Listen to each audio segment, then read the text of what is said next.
Forget everything you think you know about trucks. Modern rigs are just boring plastic boxes compared to the mechanical monsters we've dug up today. We are talking about 500-ton leviathans that shatter pavement, engines that sound like machine guns, and a logging beast so massive it needs water-cooled brakes just to keep from bursting into flames. From a bizarre Mickey Mouse oddity to a Guinness World Record holder that defies physics, these are the 10 strangest vintage trucks that actually existed. You won't believe the engineering freak at number 1. It is absolutely terrifying. So smash that subscribe button, buckle up, and watch until the very last second because this heavy-duty history lesson is about to get wild. Let's ease into this list with something that isn't just strange, it is absolutely stunning. Meet the Diamond T201, often hailed as the Cadillac of Trucks. Produced in the United States starting in the late 1930s and running through the 40s, the Diamond T wasn't built for brute force alone, it was built for style. In an era where trucks were strictly utilitarian workhorses, rough, loud, and uncomfortable, the Chicago-based Diamond T Company decided that truck drivers deserved a little bit of luxury. It features a stainless steel grille that looks like it belongs on a high-end luxury sedan, not a pickup. What made the Model 201 so bizarre for its time was its heavy borrowing from passenger car design. The fenders were sweeping and elegant, the cab was lower and more streamlined, and the interior featured passenger car gauges and comfort levels that were unheard of in commercial haulage.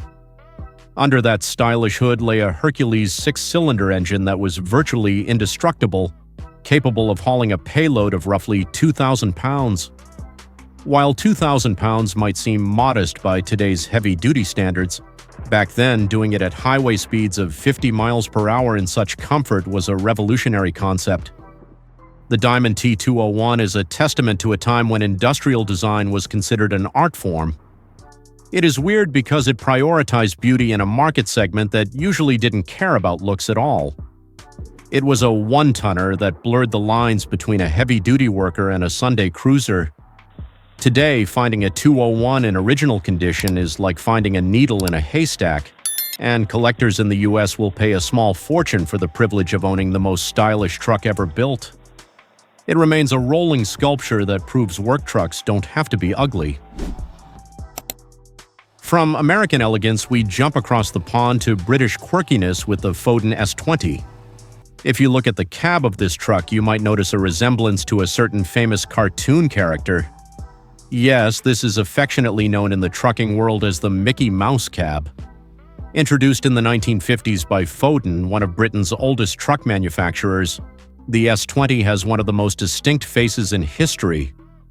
This is primarily due to the split windshield and the large rounded panels that distinctly mimic a smiling face, giving it a personality that most steel machines lack. The weirdness here isn't just cosmetic, it was a pioneering use of materials. The S20's cab was a composite construction utilizing fiberglass reinforcing. At the time, this was space-age stuff, helping to shave off hundreds of pounds of deadweight compared to traditional steel cabs. Under the skin, the Foden S20 was a beast, often featuring the legendary Foden two-stroke diesel engine. These engines had a screaming, high-pitched exhaust note that you could hear from miles away. It wasn't fast by modern standards, topping out around 40 miles per hour, but its torque was sufficient to haul heavy loads across the UK's narrow roads. The S20 was a favorite among British haulers for its reliability and that iconic look. Foden took a massive risk with composite materials to prevent the rust that plagued metal cabs in the damp British weather, and it paid off.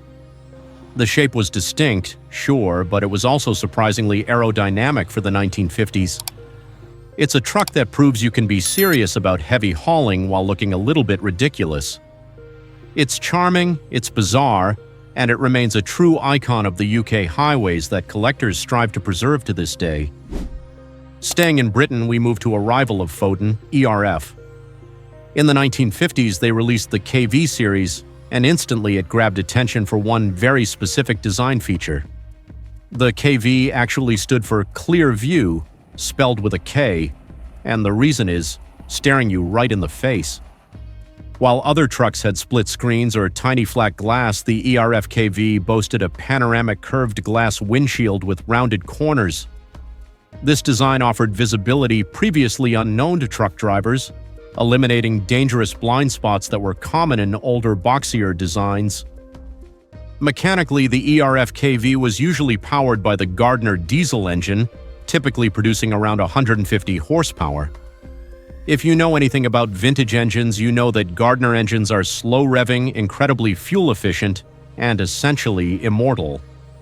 The combination of the futuristic clear-view cab and the bulletproof Gardner powertrain made the ERF KV a legend. It could handle gross vehicle weights of over 30,000 pounds with ease. The styling is almost Art Deco, with the radiator grille integrating smoothly into the flowing lines of the front panel, looking more like a locomotive than a truck. The cab itself was beautifully rounded, moving away from the flat-nosed designs of the pre-war era. The KV was designed to maximize the driver's ability to navigate tight roads and loading docks, making it a favorite for drivers who spend days on the road. It's a strange mix of forward-thinking aesthetics and conservative, reliable engineering that creates a truly unique vintage machine. Even today, at vintage truck rallies, the fishbowl visibility of the ERF KV stands out, reminding us of a time when visibility was the newest luxury feature. Let's head north to Scotland to talk about the Albion Reiver. The Albion motto was, "Sure as the sunrise," and looking at the Reiver, you can see why. While it might look like a standard vintage lorry to the untrained eye, the Reiver was a technological oddity in the 1950s and 60s because of its chassis configuration. The cab design, known as the LAD cab, Leyland Albion Dodge, offered great visibility but was notoriously cramped and hot, sitting right on top of the engine. Despite the discomfort, it had a rugged charm that defined the Scottish working class. This was a lightweight six-wheeler with a double drive, meaning both rear axles were powered in a 6x4 configuration. At the time, most six-wheelers were heavy, lumbering giants weighing tens of thousands of pounds. Albion managed to engineer the Reiver to be lightweight enough to carry a massive payload legally, yet tough enough to handle off-road construction sites.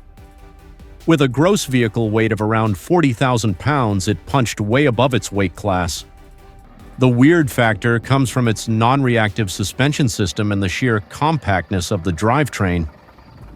The Albion Reiver became the darling of the construction and tipper industry across the UK. It could scramble out of muddy quarries where heavier, more powerful trucks would sink and get stuck. Its distinct engine note and the whining sound of its transmission are nostalgic triggers for anyone who grew up in the UK during that era. It wasn't the biggest, but its unique lightweight 6x4 design makes it a marvel of efficiency. It proved that in the world of trucking, being lighter and smarter is sometimes better than just being bigger. Next up is the Knight of the Road, the Atkinson Borderer. Atkinson vehicles, based in Preston, England, had a very specific way of doing things. The Borderer, particularly the Mark I and Mark X models, is instantly recognizable by the big A inside a circle right in the center of the radiator grille. But the real oddity here is, once again, the construction material. Atkinson was a pioneer in using glass-reinforced plastic, fiberglass, for their cabs long before it became industry standard. It looks tough, almost aggressive, with its flat front and exposed radiator. That exposed radiator was often just a facade. Behind the grille was usually a Gardner engine that ran so cool it barely needed the airflow. The quirkiness of the Atkinson lies in its customization. Unlike mass-produced trucks, Atkinsons were often hand-built to specific customer orders. You could order a Borderer with almost any combination of engine and gearbox you wanted.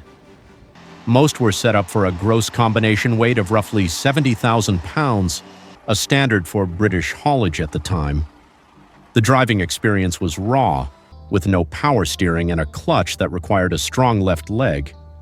The environment inside the fiberglass cab was notoriously loud, and the heating was practically non-existent, often leading drivers to wear heavy coats while driving in winter. Yet drivers loved them. There was a pride in driving an Atkinson Black Knight or Borderer. It represented a rugged individualism that is lost in today's standardized fleet trucks. It's a fiberglass box of noise and power, and that is why we love it. The Borderer remains a symbol of the golden age of British haulage, where the driver had to really drive the machine. Let's cross the Alps into Italy. Italian trucks are often overlooked, but the OM Super Orione is a machine that demands respect. Produced in the 1950s by OM, Officine Meccaniche, this truck was a heavy-duty monster designed to conquer the steep winding passes of the Italian mountains. The design of the truck is distinctly Italian. It has a mustache-style grille and a very tall, commanding stance. It looks like a brute in a tailored suit, combining rugged utility with a touch of Mediterranean flair that makes it stand out from its German and British counterparts. What makes the Super Orione strange and special is what powered it. In an era where most European trucks were running inline-six engines, the Super Orione boasted a massive 90-degree V8 diesel engine. A V8 in a commercial truck in the 1950s was a serious statement. It produced around 170 horsepower. While that sounds low today, back then it was the king of the road. This power allowed it to tow loads exceeding 40 tons up steep gradients where other trucks would stall. The sound of that V8 echoing off the tunnel walls in the Alps was absolutely legendary. The Super Orione was famous for pulling road trains in Italy, a truck and a trailer with a combined weight that would crush lesser vehicles. It represents a golden age of Italian industrial might before strict regulations standardized truck sizes. The combination of that rare V8 configuration and the stylish, almost Art Deco front end makes the OM Super Orione a unicorn in the world of vintage trucking. It is sophisticated, powerful, and undeniably cool, proving that Italy's talent for engines extended far beyond Ferrari and Maserati. While we are in Italy, we have to talk about the king of Africa. This is the Fiat 682N2. If you go to certain parts of Africa today, you might still see these running. The 682 is bizarre not because of a weird shape, but because of its unkillable nature. Launched in the early 50s, this truck was so good, so simple, and so robust that it remained in production in various forms for over 3 decades. The N2 version is iconic, featuring the classic Baffy or mustache chrome whiskers on the front grille, giving it a friendly yet sturdy face. The real story is the chassis. The steel used in the Fiat 682 frames was of such high quality that they simply refused to snap.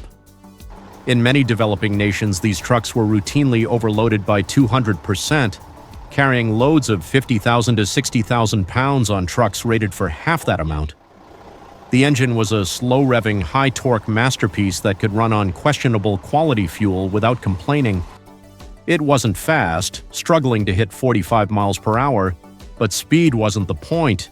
Reliability was the only metric that mattered, and the 682N2 scored a perfect 10. It's strange to think that a truck designed for paved Italian roads became the backbone of transport for an entire continent thousands of miles away.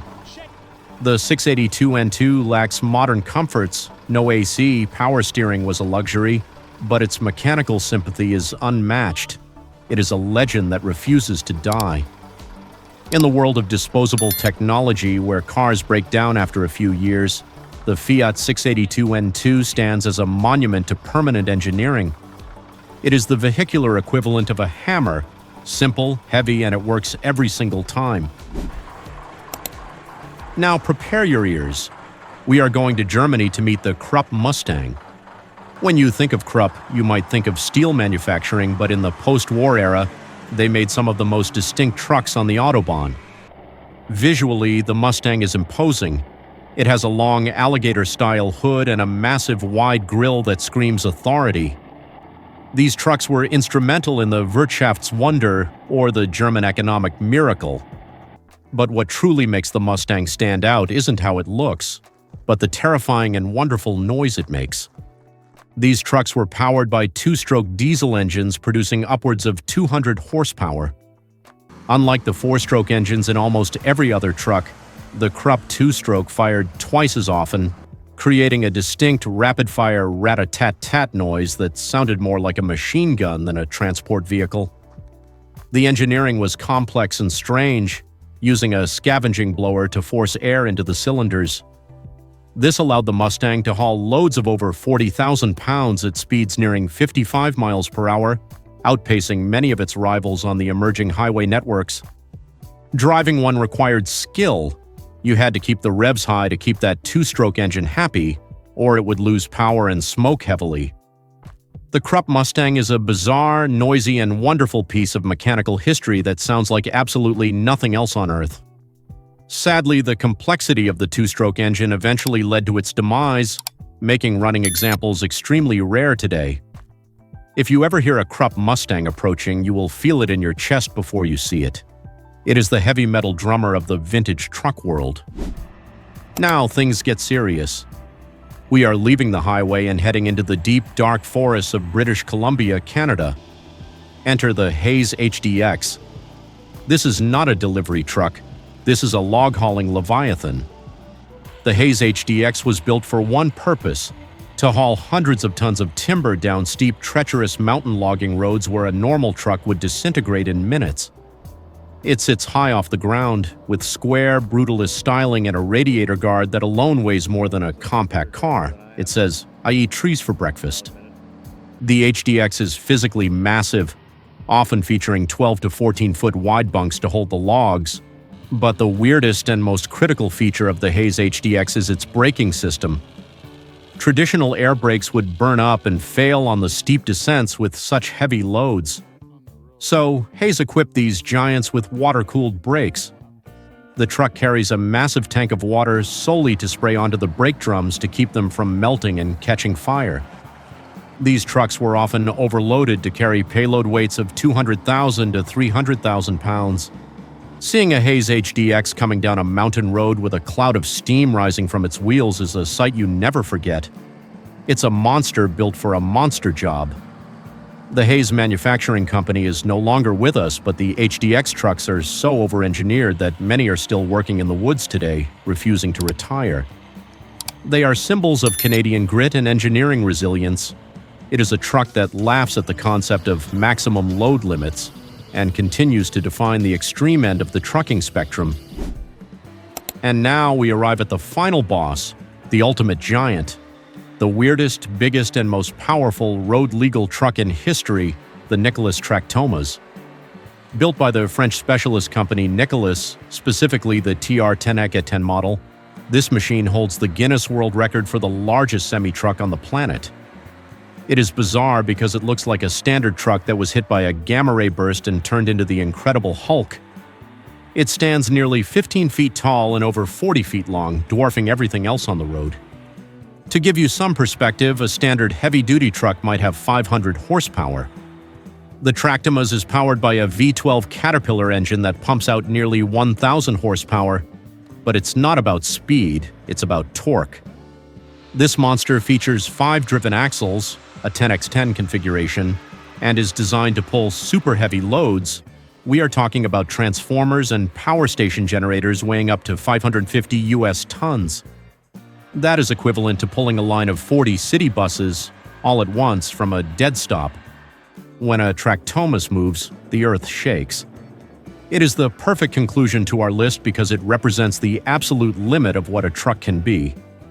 It is engineering taken to the absolute extreme. These trucks are custom-built for specific mega-projects, often in South Africa or Australia, moving infrastructure that keeps civilization running. It is almost too big for the road, requiring a fleet of escort vehicles just to move a few miles.